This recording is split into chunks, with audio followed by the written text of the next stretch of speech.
A seventh victim now identified in the Gilgo Beach murders. We were able to identify Fire Island Jane Doe as Karen Vergata. Investigators coming forward identifying another victim in the decade-long Gilgo Beach investigation. The identity of Jane Doe number 7 and how they recovered her. Plus, violence is so prevalent in the city. I feel like a suburban lifestyle may be better, where, maybe we just have to worry about Catherine getting hit by a volleyball instead of getting shot. we meet some of the children on America's firearm front line as we examine the country's growing crisis, non-fatal gun injuries, and the trauma they leave behind. And our jobs are always being threatened. I personally never had job security in this whole entire time. Former dancers for the Grammy Award-winning singer Lizzo are speaking out after filing a lawsuit against the pop star. What they are saying about the workplace they claim was hostile and discriminatory, and how Lizzo is now responding. Good evening. I'm Phil Lipoff in Tonight for Lindsay Davis. Thanks so much for streaming with us. We are following those stories and much more, including mayhem breaking out in New York after an influencer's promise of a free gaming device set off a frenzy with thousands of people angry in the streets. Plus, the first of its kind mass shooting reenactment took place in Parkland as families there continue to seek justice for the loss of their children. We'll speak with one of those families just ahead. And we go down under for a look at the soccer-filled weekend as some of the biggest matches of the Women's World Cup get ready to kick off. Our correspondents are fanned out across the world covering those stories and more for us tonight. But we begin with a major new development in the Gilgo Beach killings on New York's Long Island. After 27 years, authorities were able to identify the remains of Karen Vergata, who was known until today as Jane Doe 7. Her family last heard from her on Valentine's Day, 1996. Now, the question is whether her death has any link to Rex Heuermann, who is accused in the murders of 3 women who, like Vergata, were all escorts. Heuermann was arrested last month in connection with the cold case killings of 10 people whose remains were found more than a decade ago on Gilgo Beach. So what comes next in this sprawling investigation? Investigative reporter Aaron Katersky leads us off tonight from Long Island. Tonight, a significant development in the investigation into the Gilgo Beach serial killings that terrorized coastal communities on Long Island for decades. We were able to identify Fire Island Jane Doe as Karen Vergata. Vergata, known as Jane Doe number 7, one of 10 victims whose remains were discovered around Gilgo Beach. Her remains were initially found on Fire Island back in 1996 and later linked by DNA to a skull located near Gilgo Beach. In August of 2022, approximately 6 months after we formed this Gilgo task force, a DNA profile suitable for genealogical comparison was developed from the remains of Karen Vergata. The FBI using genetic genealogy to identify Vergata before authorities were able to confirm with a cheek swab from a relative. Vergata was 34 and living in Manhattan when she vanished on Valentine's Day 27 years ago. No missing persons report was filed at the time. And like other Gilgo Beach victims, according to authorities, she worked as an escort. There have been no charges in connection with her disappearance, and investigators have made no link to Rex Heuermann, the suburban father and architect who has pleaded not guilty to killing 3 Gilgo Beach victims. Aaron joins me now from Gilgo Beach. Aaron, what's the latest on efforts to investigate if the suspect is tied to any other murders? Phil, the authorities here on Long Island are now asking a judge to order Rex Heuermann to turn in a direct DNA sample to see if they can link him to any other killings. In addition to Karen Vergata, there are 5 other sets of human remains found right here along this beach, and their murders remain unsolved. Phil? Aaron Katersky from Gilgo Beach tonight. Aaron, thank you. Chaos in New York City. Thousands of young people rushed Manhattan's Union Square Park after a social media influencer with 20 million followers posted a video game console giveaway at that park. Some in the crowd turned violent, pelting officers with bottles and other objects. As many as 1,000 officers responded, some in riot gear. There are reports of injuries and arrests. Our Trevor Ault is there. Tonight, mayhem in Manhattan with thousands of young people packing the streets for a social media star's video game giveaway. There are several thousand people here. The crowds swelling as New York City's evening rush hour got underway. People have been throwing things at each other as well as at police in the street. So this has become a very dangerous situation. People climbing on cars, statues, and subway stations after Twitch streamer Kai Cenat announced to his 20 million social media followers he'd be giving away PlayStation 5 gaming systems, gift cards, and more. It's $100 gift cards, chat. $100 gift cards all here, bro. We gonna go crazy for New York, man. Police using plywood as a shield as they're pelted with bottles and other objects. Some officers reportedly injured. Cenat, seeing the police response. Yo, chat, I know y'all here with me. It's time. But what goes on from here on out, bro, you feel what I'm saying? Everybody for themselves. There's a war out there, man. And even briefly live streaming from inside the chaos as he was mobbed by fans. Or an SUV spotted speeding away with multiple people hanging on, the Twitch star possibly inside. Oh, and then someone fell off. WABC's Sefan Kim on the ground as police move in. Police just broke the barricade. They bum rushed the crowd. This entire crowd down Broadway. Hundreds of people went sprinting down Broadway. Police making multiple arrests, finally gaining control of the area after more than 2 hours. Trevor joins us now. Boy, Trevor, what a scene. You just heard from police. What are they saying right now? Yeah, it is quite a scene, Phil. In fact, we're still seeing some fights that are popping up here. There's lots of officers that are still here at Union Square. What they've said is that they've made dozens of arrests and that several people, including some officers, were injured. And we also learned from authorities that now they're speaking with that streamer, Kai Cenat. They say it's possible he's going to face charges, including inciting a riot. Phil? Trevor Alt from New York's Union Square tonight. Trevor, thank you. Now on to the latest developments in former President Trump's multiple legal battles. He's scheduled to be arraigned next week on those new charges in the classified documents case and is now asking for permission not to appear. But he will be back on the campaign trail tonight in Alabama, insisting the prosecutions he faces are political attacks. So, do Americans agree with that? We have the results of our latest poll tonight. Here's ABC's Chief Justice Correspondent Pierre Thomas. Tonight, new developments on multiple fronts in the criminal cases against Donald Trump. Just 24 hours after he was in Washington, D.C., pleading not guilty to charges in the special counsel's election interference case, Trump and his legal team filing a plea of not guilty to the new charges stemming from Jack Smith's classified documents case, alleging a scheme to destroy surveillance tapes. Trump also asking not to have to appear in person at next Thursday's hearing in that case involving the former president's handling of classified documents after leaving the White House. Trump is still the clear Republican frontrunner in the presidential race, heading back on the campaign trail tonight. But our latest ABC News Ipsos poll might give his campaign a reason to pause. It shows 65% of the American public think that the allegations that he tried to steal the election that he lost are serious. And a sizable amount, 49% of Americans think he should suspend his campaign. But Trump is claiming he's the victim of a politically motivated prosecution. This is a persecution of a political opponent. This was never supposed to happen in America. Polled nearly half, 46% of Americans agree. It is political. Leaders in the GOP standing by Trump. So stop using government to go after people who politically disagree with you. That is wrong, and that should stop now.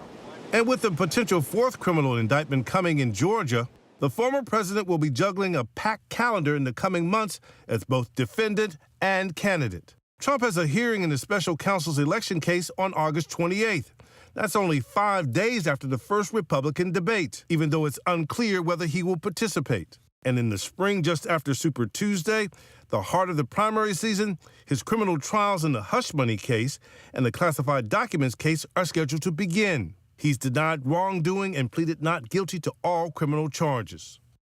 Pierre joins me now from the federal courthouse in Washington, where Trump was arraigned yesterday in the special counsel's case on election interference. Pierre, what happens next on the schedule in this case? Phil, the judge overseeing the case already pushing to get a trial date. She's given the special counsel's office until next Thursday, August 10th, to come up with a date, and is calling on Trump's defense team to respond with their own proposed date a week later. Phil? All right, Pierre Thomas tonight. Pierre, thank you. Tonight, we are tracking severe weather threats for millions, and that dangerous heat is returning. Union City, Tennessee, take a look. It's seeing nearly a foot of rain. Residents were forced to evacuate this mobile home park. And in northern Alabama, flooded roads made for a treacherous morning commute. Senior meteorologist Rob Marciano is tracking all of this for us. And Rob, the Northeast bracing for torrential rain tonight, right? Yeah, Phil, a lot of places, including New York and New England, have already seen some of that action, and that's going to be drifting into the more populated areas along I-95 here in the next few hours. We still have a severe thunderstorm watch up for a good chunk of Pennsylvania, upstate New York, and into parts of New England, Vermont. You got hit again, and your ground is saturated, so flooding continues to be a problem there. That front pushes through tonight. But looks like Kentucky, Tennessee, you get a bit of a break from the rain you had this morning, but more rain coming into the plains. At least that energy into Missouri and the Dakotas is going to spawn and set the stage for more severe weather tomorrow from Wichita to Kansas City to Sioux Falls. Damaging winds and isolated tornado possible. This is riding over the ridge that is creating the heat, and we've got warnings that are back up again and expanding from Mississippi through Louisiana, Dallas up through Oklahoma City, and back through the southwest. Even though the monsoon is up, we're talking about 93 in Burbank, and these are measured in the shade without humidity. So our friends in Texas and along the Gulf Coast are going to really feel it tomorrow. Phil? All right, Rob Marciano tonight. Thank you, Rob. Overseas, the U.S. is poised to deploy Marines on board commercial ships sailing in the Persian Gulf area after Iran seized oil tankers a number of times in recent months. ABC's chief White House correspondent Mary Bruce joins me now. Mary, this seems like an escalation. What's the White House saying tonight about the importance of this area and why this move is needed? Well, Phil, the hope here is that this will be an effective deterrent to Iran's aggression. Tonight, we are told that the U.S. military is prepared to offer protection to commercial ships to try and stop Iran from seizing or harassing civilian vessels, as we have seen in scenes like this over recent months. Now, the plan is unprecedented, but we're told it is likely to be approved, and Marines have already been training for this for the past 2 weeks. The plan here is to put armed personnel in teams of 20 on commercial ships that request protection. Those Marines would have the right to self-defense. And while the hope here is to put Iran on notice, there is no question, Phil, that this does increase the risk of miscalculation or possible confrontation with Iran. Yeah, absolutely. Mary Bruce from the White House. Mary, thank you. Thank you. Ukraine appears to be ramping up its offensive after a sea drone targeted a Russian warship in the occupied territory of Crimea. ABC's Ian Pannell has the video showing us that moment of impact. Tonight, an attack on a Russian warship from what appears to be a marine drone bearing down on it, captured in videos circulating online. This is what the ship now looks like, limping back into base, being towed by a tug, listing heavily on one side. Ukraine not saying whether it was responsible, but security services confirming to ABC News they carried out the attack, claiming the drone was packed with almost 1,000 pounds of explosives. Normally, Russian ships are heavily protected as the Black Sea becomes a battleground. Today, President Zelensky appearing to congratulate his forces and warning Russia, saying, "What you give to the world is what you get back." Phil, this ship was recently pulled back to base just to protect it, but Ukraine now showing it's increasingly capable of launching attacks by air and sea far from its own borders. Phil? Ian Pannell from Ukraine tonight. Ian, thank you. Meantime, Russian President Vladimir Putin's most prominent opponent was sentenced to an additional 19 years behind bars on extremism charges. This marks Alexei Navalny's 5th criminal conviction and longest prison sentence to date. All of the charges have been widely viewed as a politically motivated strategy by the Kremlin to silence its fiercest critic. The U.S. has called for Navalny's immediate release. Police sources telling ABC News a teenager is in custody in connection with the fatal stabbing of New York City dancer O'Shea Sibley. Sibley, a 28-year-old black gay man, was stabbed at a gas station in Brooklyn. According to a witness, a group yelled homophobic slurs at Sibley and his friends.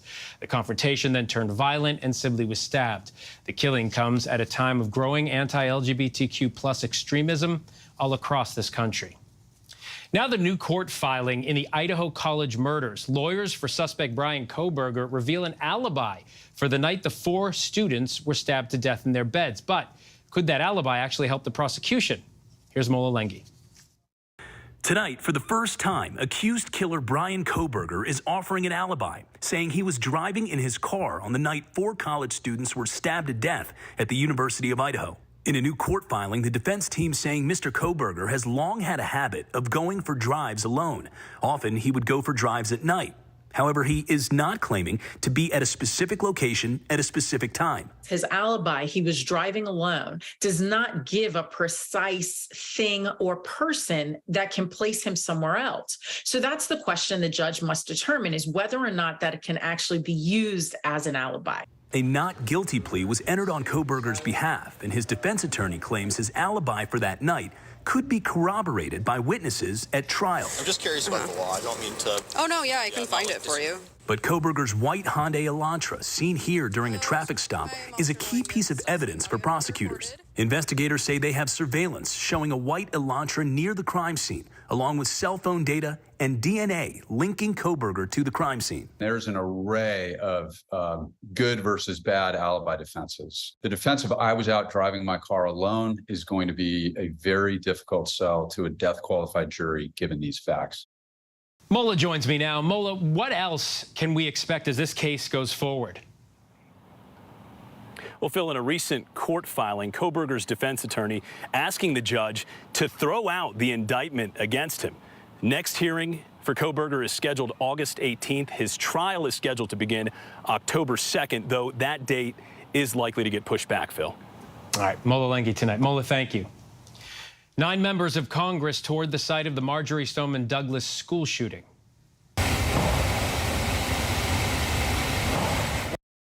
You can hear the gunshots there. As they entered, they encountered a school frozen in time with bloodstains and bullet holes in the walls. Ballistic technicians, as you just heard, reenacted the massacre and the 140 live rounds that exploded out of an AR-15 on that horrific Valentine's Day 5 years ago now. Some parents of the victims also joined and say they hope the tour offers the lawmakers perspective to try to enact change to improve school safety. Joining me now is the father of Joaquin Oliver, Manny Oliver. Joaquin was killed at Marjory Stoneman Douglas High School. So, Manny, thank you so much for being here. We appreciate you always taking the time to be on the show. You're actually in Highland Park right now. But before we get to why you're there, what's the reaction you have to the visit by members of Congress today? Well, not much. Let me start by saying that today is my son's birthday. He should have turned 23 years old today. So all my attention is on celebrating my son's life. I understand that there was a visit to the school this morning. Some families are very involved in this. I'm not home, so I rather spend today just thinking about my son and how such a wonderful person he was. You know, every time I get the chance to speak to you, I like to find out something new about your son. So can you share something else with us today? Absolutely. Joaquin is now leading a national tour. We wanted to celebrate his birthday in a different way.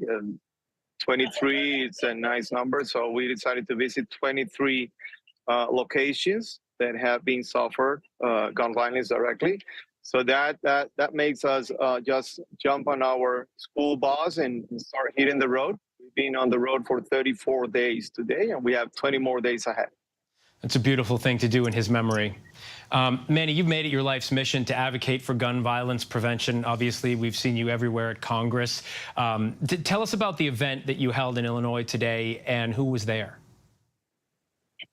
Well, it's very emotional. You know, we're visiting places where I see people like me, and no one needs to imagine how I feel or how Patricia feels. They already know it. We were invited to Highland Park. We had a great event honoring Joaquin and of course, honoring the victims of the shooting here. The community is very strong. They're together and they understand as well as I do that we need to, you know, add each other's voice to a bigger voice, to a louder movement. And I think that's the plan. We are traveling, me and Patricia, just to make sure that everyone is listening and everyone is adding its voice and its need to justice, in a way, to our movement. You mentioned your wife, Patricia. You both moved from your native Venezuela to the United States for a better life. Now fighting for the memory of your son has become a major part of that life. How do you reconcile that? Well, I think I failed, right? I mean, this is not a better life than the one that I had before. This is a terrible life. This is a life that nobody wants. Some people take their lives when they're in a situation like mine. So, but we've been strong, and it's one day at a time. And I think I owe that to my son, to Joaquin. I want to see Joaquin as an activist more than as a victim. So that's what I've been trying to do. Well, unfortunately, we have seen so many school shootings after the one at your son's school, and no doubt we will see more. But when you come to these places, I would imagine that just seeing you and having you there is some bit of comfort for the family. I always enjoy talking to you. I just hate it's under these circumstances. So thank you very much. Good luck with the rest of the tour, and we'll be thinking about your son on what would have been his 23rd birthday. Thank you. It was a pleasure talking to you. Have a great day. There's still much more to get to tonight. Hundreds taking to the streets in Los Angeles. What brought this large crowd to one of Hollywood's most profitable studios? But next, the devastating consequences of gun-related injuries. Those who survive often have long roads to recovery ahead of them, and some of the victims aren't even old enough to walk. The push families of victims are making for more regulation. She just tells me, call 911, Catherine's been shot. That was the beginning of the surreal experience of knowing that an 11-month-old child, your child, was shot. Whenever news breaks, the crush of families here in Poland. Here in Kentucky, no match for the tornado. From Monterey Park, California, on the ground in Ukraine. Reporting from Uvalde, Texas. ABC News Live is right there everywhere. From the scene of that deadly missile strike in Dnipro, Ukraine. Reporting from the earthquake in Turkey.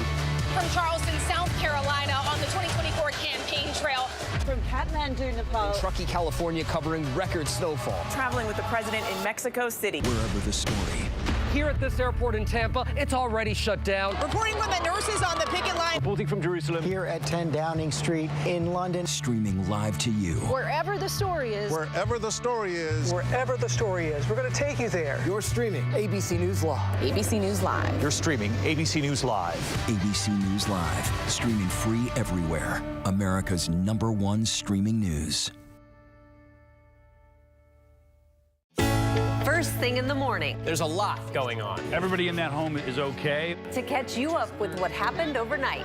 We are here at fashion's biggest night out. What's happening today? YouTube has unveiled a new set of policies. What people are talking about, the new ad campaign. Fast, straightforward. With some fun in between. A real-life Barbie dream house. A name change for the Wienermobile. First thing in the morning. America This Morning. America's #1 early morning news. On ABC News Live.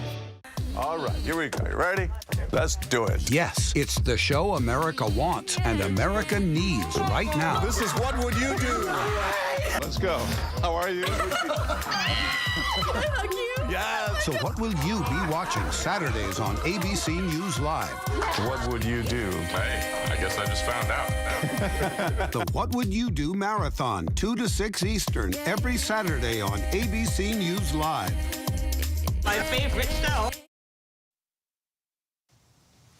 Welcome back. Mass shootings and firearm-related deaths in this country are all too common, as are the pleas for regulation to help stop the violence. But what doesn't get as much attention once the cameras are off are the thousands who have to live with the physical and emotional trauma of gun-related injuries day in and day out. So our digital team is taking a look at this, America's non-fatal firearm injury crisis, and the children left to fend for themselves. Here's their story. Right around the corner, pretty much from where we lived. Last week, 18-year-old was murdered, in front of a park and a school. Violence is so prevalent in the city. I feel like a suburban lifestyle may be better, where, maybe we just have to worry about Catherine getting hit by a volleyball instead of getting shot.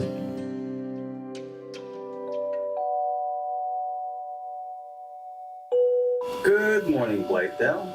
Today is Tuesday, June 6th. We know that once a child, teenager has sustained a firearm injury, they have lifelong consequences. Non-fatal injuries are a really important public health concern. There are somewhere between 2 to 4 times as many gun injuries that are not fatal compared to those that are fatal. We know firearms are the leading cause of death for children and teens in the United States between the ages of 1 to 19. That represents about 4,700 deaths every year. But that really represents the tip of the iceberg for these types of injuries. We estimate that somewhere between 170 and 175,000 firearm injuries are occurring among all ages in this country, probably about 25,000 among children and teens. In our old neighborhood, we did have a lot of safety concerns. I grew up in the projects, so it was always a concern on a day-to-day. And little by little, we've moved further north in the Bronx. Growing up in New York City, you are desensitized a bit to violence because of the oversaturation of violence. But to the level we're seeing it now, it's a normal thing. It's just like riding a bike.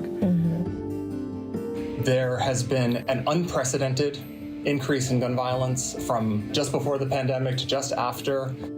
We looked at New York City, Chicago, LA, and Philadelphia, looking at both fatal and non-fatal shootings. And we saw that shootings affecting children, they nearly doubled across those cities, and that the impacts were disproportionately experienced by children of color. Initially, when we moved to the area about almost 3 years ago, we didn't have that many safety concerns. But being there as long as we have now, there are a lot of red flags that make us feel uncomfortable in the area. So we know that gun violence does tend to cluster, not just in certain neighborhoods, but even spaces within neighborhoods. So it could be that moving from a place with a high incidence of gun violence to a different neighborhood or even a different place within a neighborhood might make a child safer. But there are many more factors that can complicate that, including the ability to afford living in another neighborhood, the types of social connections that people maintain. It felt like a normal day.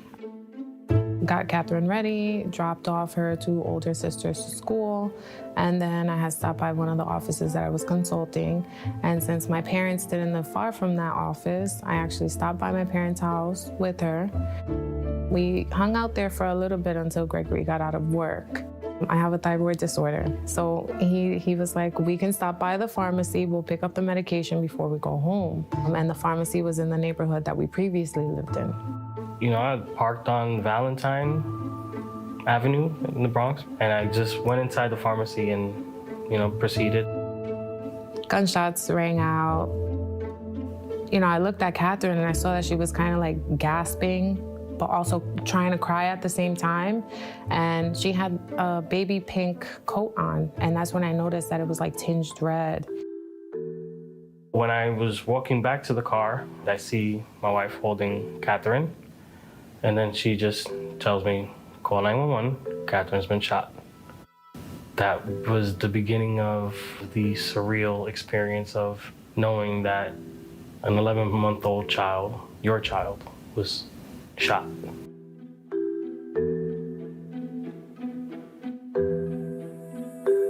She had a lobectomy of the frontal, parietal, and temporal lobes on the left side of the brain. The skull on the left side of her head was impacted and shattered. She has a titanium implant.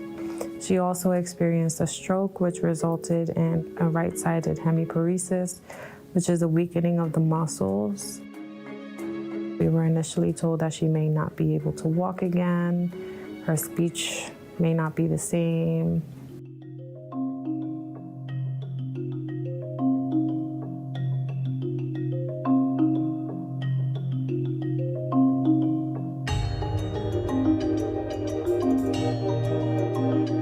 We were there up until May 13th. We had doctors and specialists on site practically almost 24 hours a day. And then the therapies she was receiving them inpatient. She's still receiving them outpatient.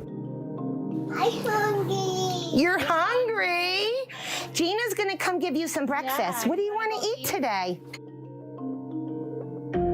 When a child goes through a trauma like she did, what could happen is they could become aversive to food, so they're trying to control different things in their life that they lost control over. So for them, it's easy to control what goes in their mouth. So right now, what we're working on is her aversion to food.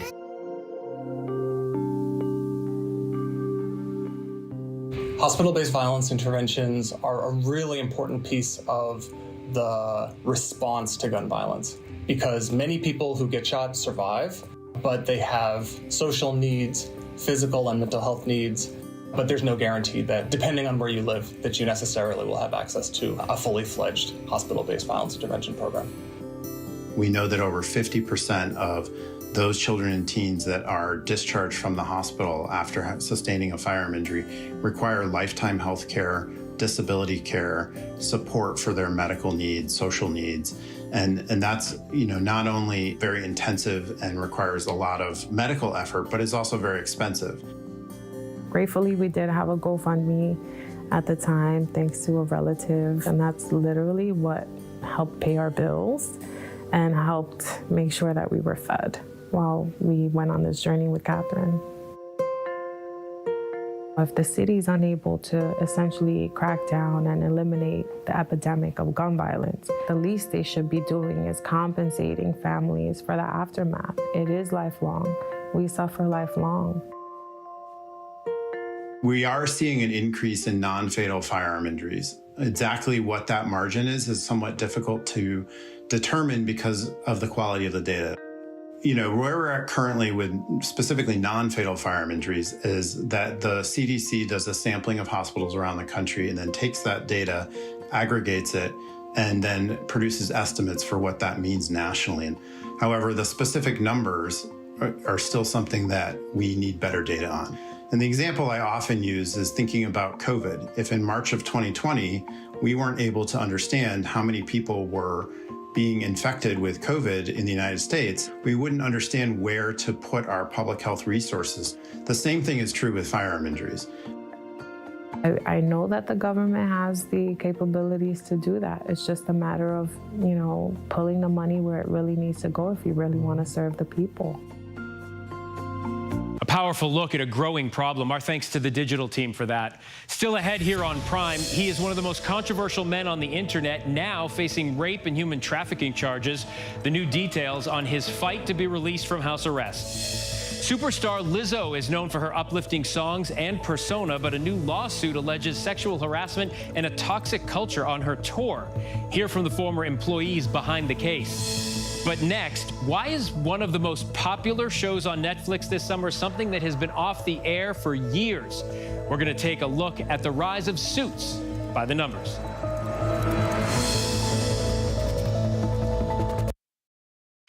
With so much at stake, so much on the line, more Americans turn here than any other newscast. ABC News World News Tonight with David Muir, America's #1 most watched newscast across all of television.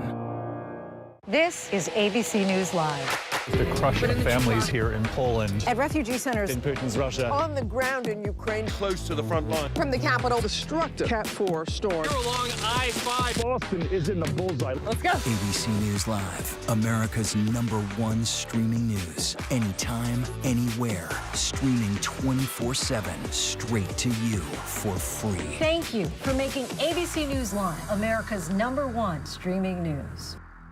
From America's #1 news comes the all-new ABC News app. Breaking news, incredible video, faster, smarter, and customizable to your interests. If you love being in the know, you're gonna love this. Experience the all-new ABC News app. Download it now. The doorbell rings, and I see this teenager outside. That was the end of my life as I knew it. She shoots her in the face? What? So my dad is Joey Buttafuoco, and my mom is Mary Jo Buttafuoco. The name might ring a bell. Now, the story you thought could never get more surprising does. Most people think they know this story, but they have no clue, and it's crazy. The 2020 event, tonight at 9/8 Central on ABC. First thing in the morning. There's a lot going on. Everybody in that home is okay. To catch you up with what happened overnight.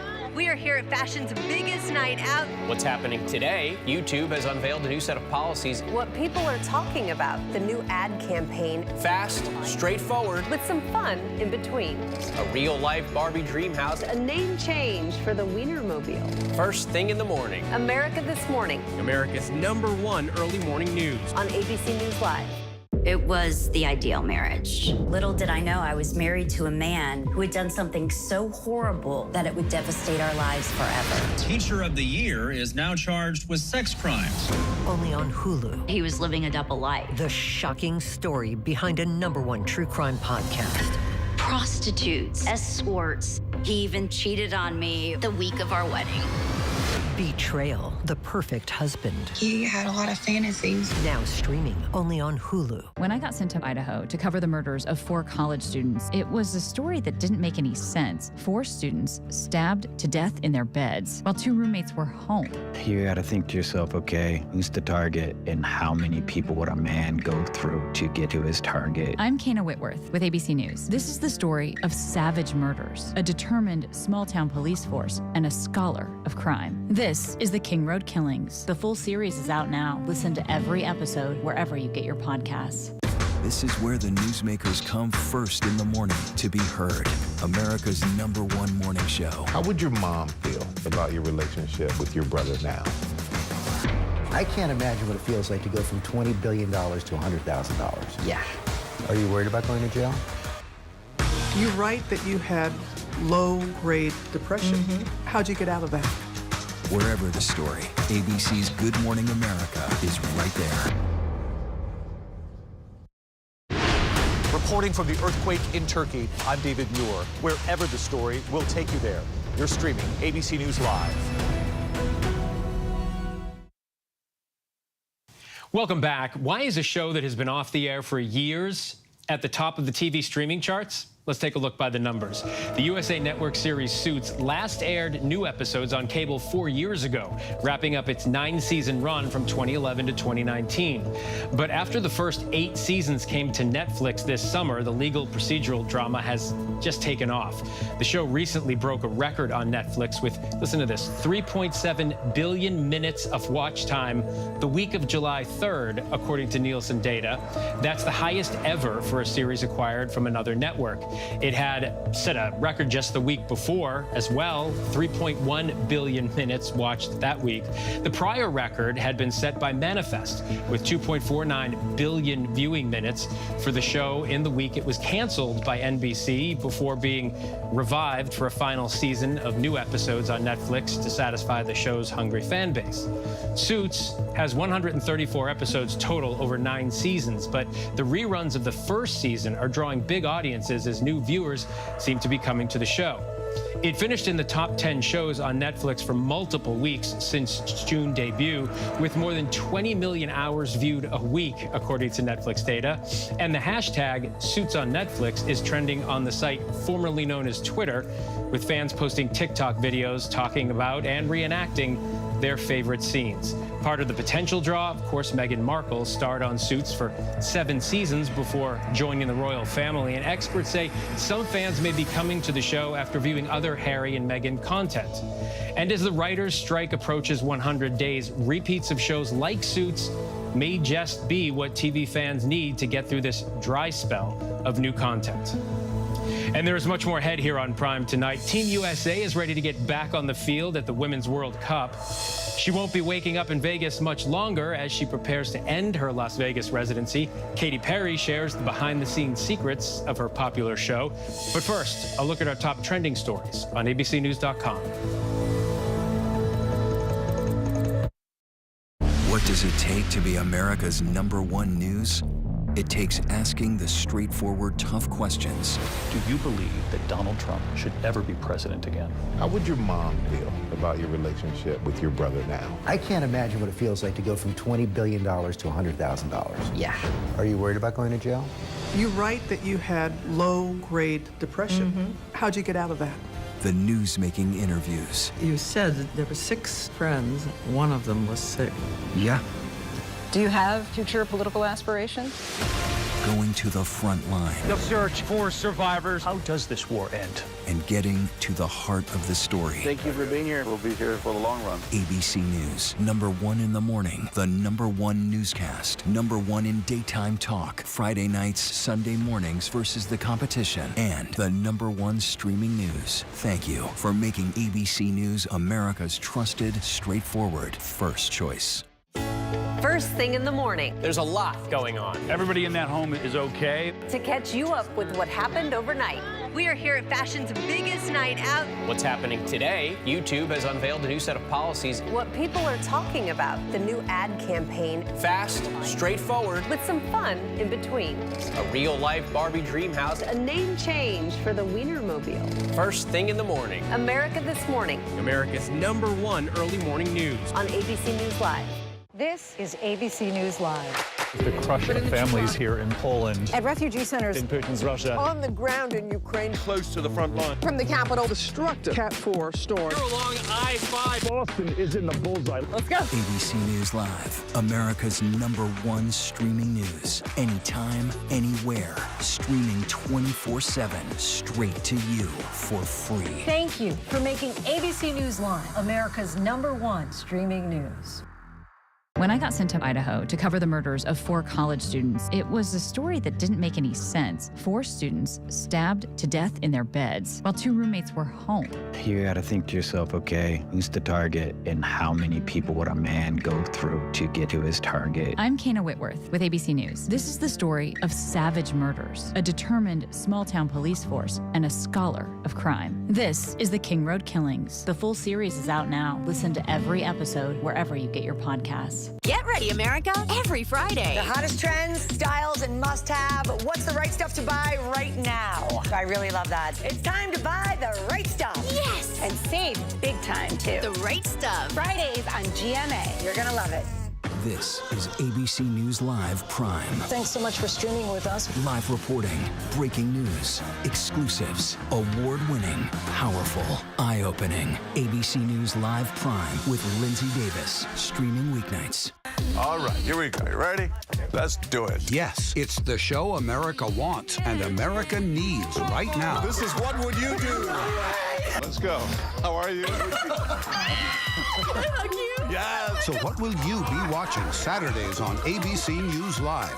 What would you do? Hey, I guess I just found out. The What Would You Do Marathon, 2 to 6 Eastern, every Saturday on ABC News Live. My favorite show. Welcome back. A sky-high scare for passengers on board 2 planes, a huge show of support for the Hollywood strikes, and the dangerous moments for a dog on an interstate. Those stories and more in tonight's rundown.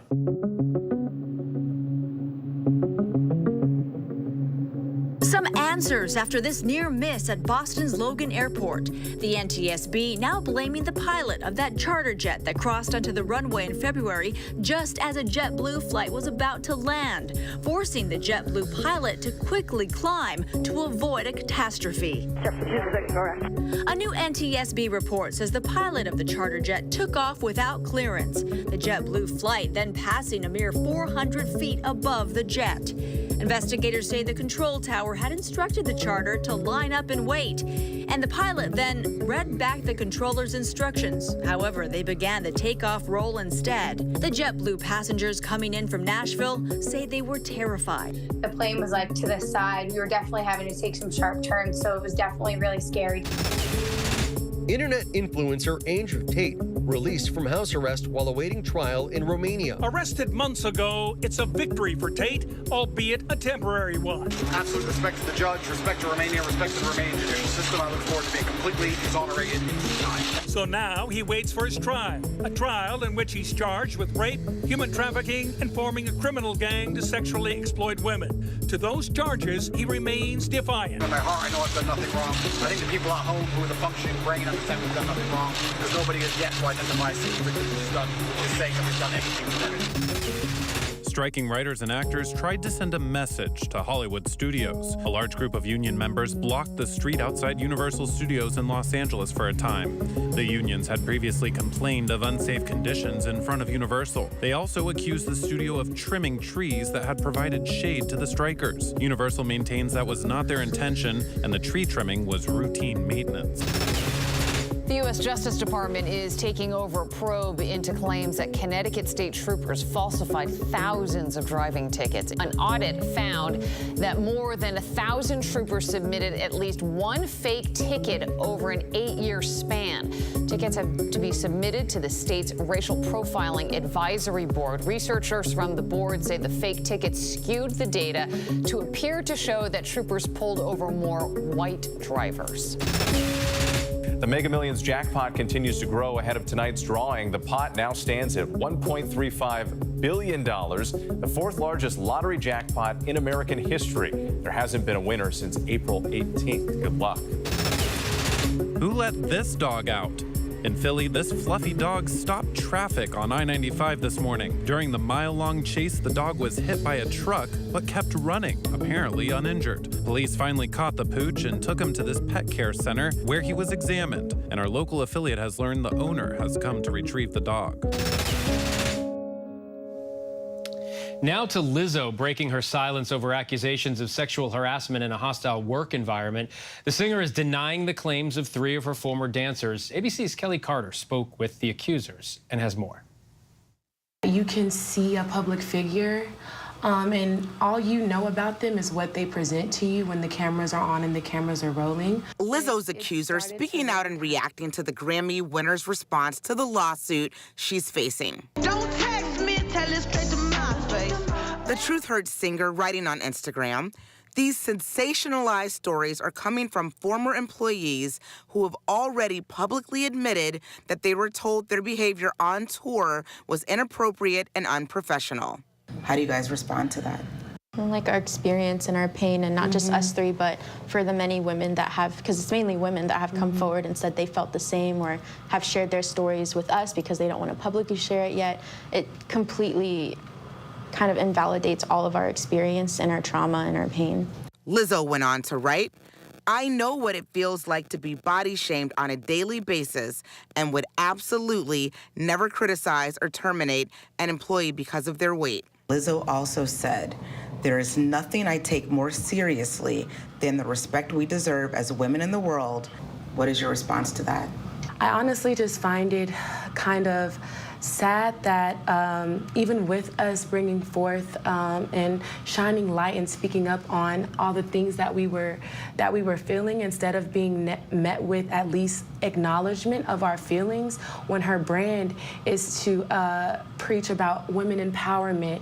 Former dancers Ariana Davis, Crystal Williams, and Noel Rodriguez accused Lizzo of creating a hostile work environment, weight-shaming them, and pressuring them to participate in parties with overly sexual atmospheres.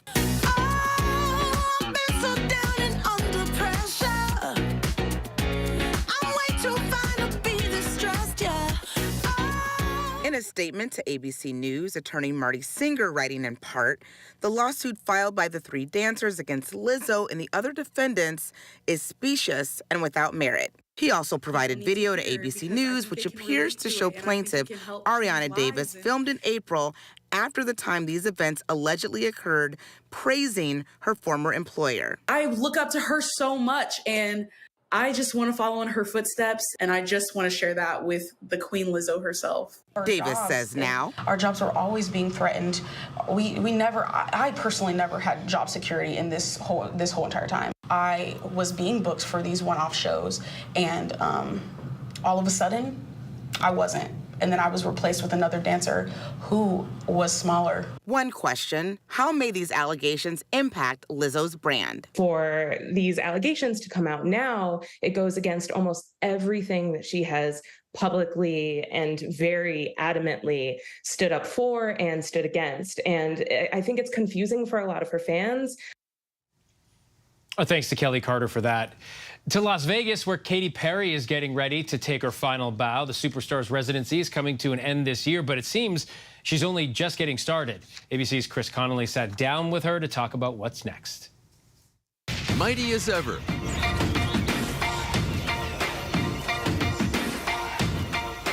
Oh my gosh. That was.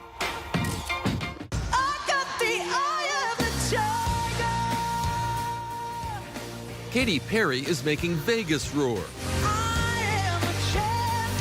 You can see what people are feeling. I'm bringing them back. Music is so special like that. It's a sense in that, like, a certain smell can take you and transport you to a place. Did you find your teenage dream? Because I found mine. Teens of all ages cheering for the eye-popping spectacle and gleefully oversized antics of Katy Perry Play. It's an 8 to 80 show. I love straddling the line of being able to entertain the adult watcher and also, you know, bring joy and playfulness to the young watcher. These are songs you wrote in garages, in your bedroom. I'm usually like asking my higher self to take the wheel and kind of like work through me. And I'm usually not in a great space. And so I'm like, please show me what I could be. There's still a chance to see this superstar before she takes her final Vegas bow in November. Should we do it Vegas style? Proud of her show's joy and creativity, and of her offstage life with fiancé Orlando Bloom and their daughter Daisy Dove. If you're a parent now, how do you manage that while you're doing this show? Sometimes the balls get dropped privately, but this show is my favorite show I've ever created. I also get to be a really hands-on mother. I got to drop my daughter off at preschool this morning. Is that right? Yeah. I'll come home tonight and I'll be like just cutting some olives, cutting some grapes. To be responsible for a life, for a 3-year-old, I mean, if I don't get these right, I'm gonna pay for that for the rest of my life. So. Well, remember, rebellion is what helped get you here in the first place. Though. Yeah, I There's was just going to say, if I don't get it right, maybe there'll also be some great art that comes out of it. Speaking of art. I'm running in here, right? Here. Right. This one. Okay. You have a costume ready, and I'm literally just going like this. Just so like it's like that? I'm a car in like a NASCAR race or a Formula One. Right. This is the heaviest costume you can imagine, too. Yet it's nothing but light on this shining star.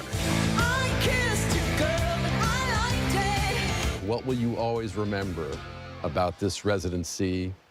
I will always remember this joy of community and family and togetherness, all singing the same song. It's a bunch of strangers. And so there's an energy that's wonderful. Our thanks to Chris Connolly for that conversation. Meantime, the U.S. women's national soccer team is set to play Sweden on Sunday in their pursuit of yet another World Cup win. It comes after a particularly close game against Portugal earlier this week. Our Maggie Rulli is in Melbourne, Australia, where the team is preparing for their match. And I think I can say for everyone here in America, we're happy you're there, Maggie, because I think you're a good luck charm for the team. Having said that, tell us how important this game is.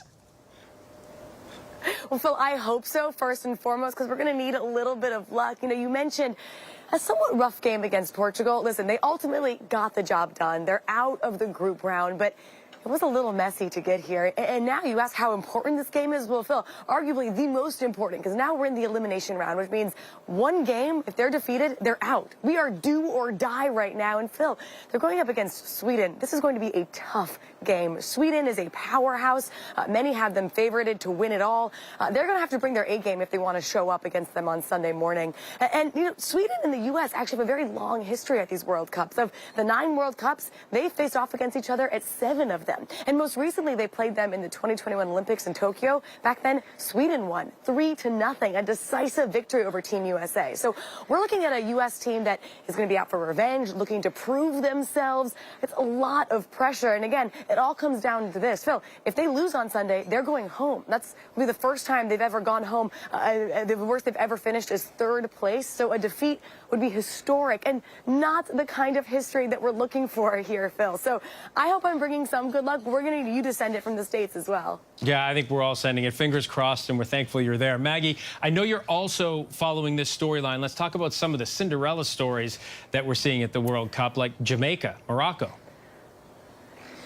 Yeah, I mean, this is what makes the World Cup, right? The underdogs, the Cinderella stories, taking on these big powerhouses, and we've had some amazing storylines. You mentioned Jamaica. They became the first Caribbean nation to ever make it out of the group rounds. And then you have Morocco, that became the first Arab nation to not just ever even qualify for a Women's World Cup. Phil, they showed up, and they made it into the round of 16. Absolutely incredible. And what I love is that all of these women afterwards were so passionate, so excited, but they also made a point to say what this means for women and for sports for women back in their home countries and their home regions, raising awareness about how important it is for women to get involved in sports, empowerment, and athletics. So, yes, this is a sporting event, but it's also so much more than that.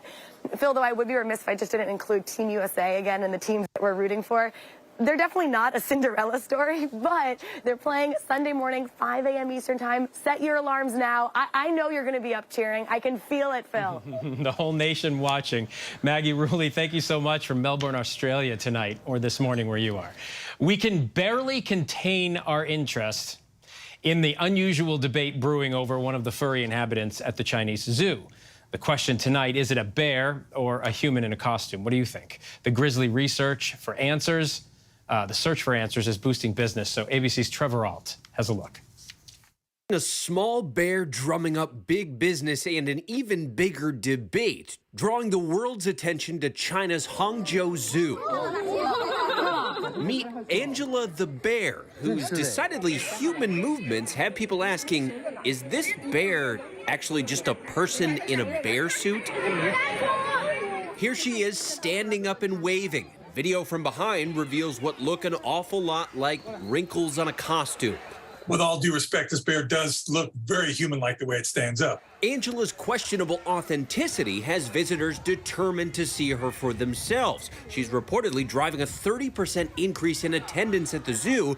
And believe it or not, experts say Angela is actually a bear, specifically a Malayan sun bear. Some of the behaviors I see in this bear, you know, the arm up in the air and things like that, these are all things indicative of captive bears that have been conditioned to do things in response to a reward of food. You know, I know there was a lot of commenting made about the wrinkles in the skin when it stands straight up in the back that kind of gives the impression that it's like a large suit that somebody may be wearing. The sun bear has fairly loose skin to begin with because that loose skin enables it to get away a little easier. These bears are the world's smallest. They're about the size of a large dog, standing up to 50 inches tall on their hind legs. You can compare that to grizzlies, which get up to 9 feet tall. And this morning, zoos across the UK are coming to Angela's defense, posting photos and videos of their own sun bears acting like people. For their part, the Hangzhou Zoo has released a statement, apparently from Angela's perspective, writing, quote, "Let me reiterate again to everyone that I am a sun bear, not a black bear, not a dog, a sun bear." I can tell you unequivocally that is a real sun bear standing up in China. All right, and the debate continues. That's our show for tonight. I'm Phil Lipoff. Our next episode of The Playlist coming up next. ABC News Live is here for you all night with the latest news, context, and analysis. You can always find us on Hulu, Roku, the ABC News app, and, of course, abcnews.com. Good night.